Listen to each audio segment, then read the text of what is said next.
We'll start with questions in the room. Todo en inglés, por favor. Thank you very much. Good night, Coach Vanney, Carlos Daniel Salgado from Azteca Deportes. You came here with certain expectations to go on to semifinals, and you didn't make it. It seems like your team was always or had some sort of reaction after every Tigres goal, but you were never able to tie the score. So can you share with us the impressions on this match and how do you leave Monterrey? Yeah, I thought you did a pretty good job of summing it up. Yeah, I mean, the first goal that we give up, we knew if we gave up one, it's not the end of the world because the away goals that we still could use in our favor. The first goal it's a decent goal. It's a hell of a cross from a pretty wide position and a great header. I think you can kind of live with good goals, but to give up a goal with like 20 seconds after giving up a goal when you know that at 1-0 you're still in a decent spot. For me, it's not acceptable for the group to concede the way we conceded the second one. You got to get yourself back into the game, and we've got to be able to show more maturity than that. But now down 2-0, I thought the reaction was pretty good. We made a couple of adjustments to try to change the look of the game a little bit, to try to create more transitions, to try to not allow them to have so much of the ball for such long possessions where we would maybe suffer a little bit defensively, and we took a little more risk on the defensive side to see if we could again create more transitions. And we got to go back. I thought Joe had a couple, Painsil had a couple chances to break behind the back line. We weren't able to get anything out of it. So, but I thought the guys pressed, and then the third goal becomes tough because now you got to score 3. We got it back right away, and you feel like we're at least putting pressure on them down the stretch to see if we can get the third goal. But nothing down the stretch was really executed in a way that we got any great chances. But yeah, I felt like it was just kind of a battle and a scrap for good chunks of the second half. It wasn't necessarily a fluid soccer game or anything like that, or football game. It was just kind of scrappy and lots of fouls and again, lots of duels, things like that. Other questions here in the room? Okay, we're going to move to the Zoom. I can't see everyone's hands who are raised. We'll start with, thank you. We'll start with Scott French, if you can come off mute. Go ahead, Scott. Hey, Greg. I've got pretty much the same question as I did last week, and that's just positionally the use of Ramirez and Painsil and how it shifted situationally.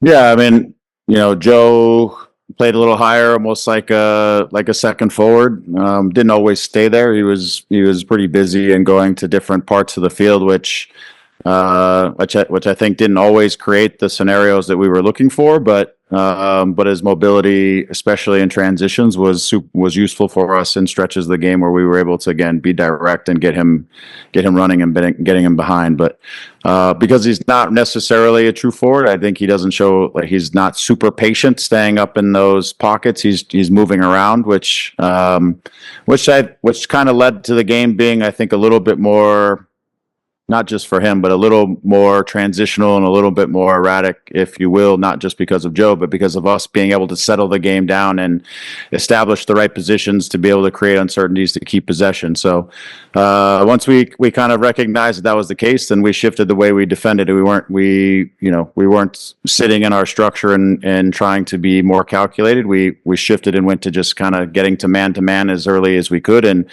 trying to force them to hit predictable balls for our back line to be able to clean up, or for guys to be able to again be in duels and win things. So there were a couple of moments that showed up. There's one in particular, I think, where we played off the outside and they released hard, and Joe was able to turn the corner and we were able to get him in. I think it's the one that hit off his knee maybe and went to the keeper. But there was a couple of moments that some of the things we were looking for showed up, but I wouldn't say it was consistent throughout the night.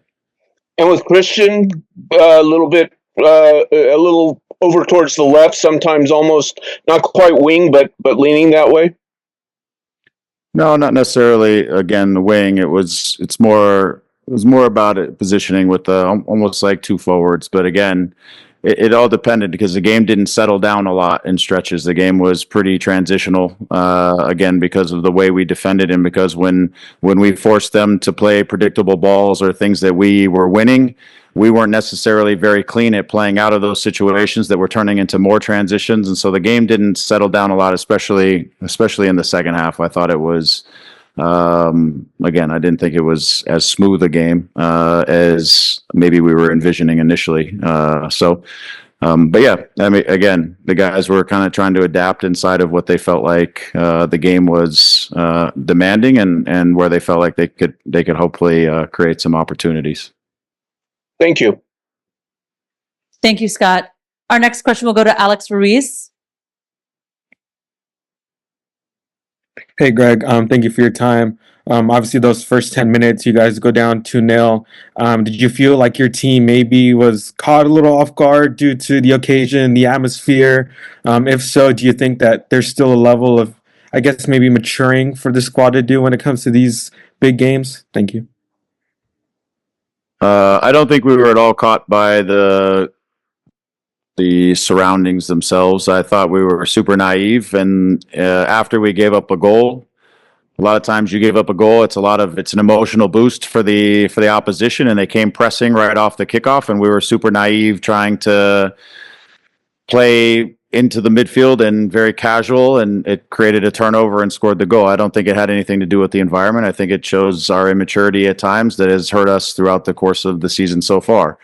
It's being able to manage moments of the game, and then you just give up a goal. The last thing you want to do is put yourself in a situation to give up another. So that answers your second question. Is yes, we need to mature more as a group, and again recognize the ebbs and flows in the game, and understanding when to take risk, when to not take risks, how to play in our vision, but also be smart to not and be competent not to make errors that ultimately come back to hurt you in the long run, especially in a knockout tournament. You have to be mindful of it. And I thought the guys battled their asses off for 90 minutes, but it was constantly an uphill battle because of, specifically, I think the second goal was the big reason it was an uphill battle. The first goal you can live with, as I said, because it's a very good goal, and you still know you have the away goals on your side. But the second goal, I think, changes the emotion of the whole thing. But we saw some fight from our guys. We just weren't able to, after we gave up the third one, we weren't able to do enough to get it back. Thank you, Alex. Our final question will come from Rob Halon. Hey, Greg, thanks so much for talking to us tonight. Can you talk to us about Joseph Paintsil's performance? He had the goal tonight after the long injury layoff, and how does your attention now turn to the league? Thank you. Yeah, I thought Joe was dynamic. He was getting around the field. He was sprinting in behind. He had the majority of our good chances. Just a lot of it had to do with just his pace and transition. A couple one action, as I mentioned earlier, where we got their back line separated and pulled apart, and he was able to use the seams to run in behind. And again, I think the ball maybe bounced off his knee and kind of got out there where the keeper could intervene. But I thought he was active. Again, I think he was busy and he was active. So that's it. I think, as we now look at the league, the same thing exists. Like whether it's league or it's Champions League or it's whatever, we can't make the mistakes and give up 3 goals. We can't, again, it's a set piece goal again, and even though they played it short, it still went wide, and we still have plenty of numbers in the box, and we don't manage our marks, and we don't win the first touch, we don't deal with the situation. So those things have to get better. And the second goal for me is just pure naivete, which is what I said earlier. But we've got to stop putting ourselves in these deficits where we're having to fight back. But what I did like is the guys did battle back and they fought, and this is a really tough place to play, and they're a very good team. And we showed the character to continue to scrap and battle and to try to find our way back all the way till the end. So those are good things. But we need to execute better if we want to turn these games into positive results so that we can start focusing on building ourselves back in the league one game at a time. Thanks, Rick. Travel safe. Thank you. Thank you to those of you who joined us on Zoom. That concludes our press conference. We appreciate your time. Thank you. Thank you.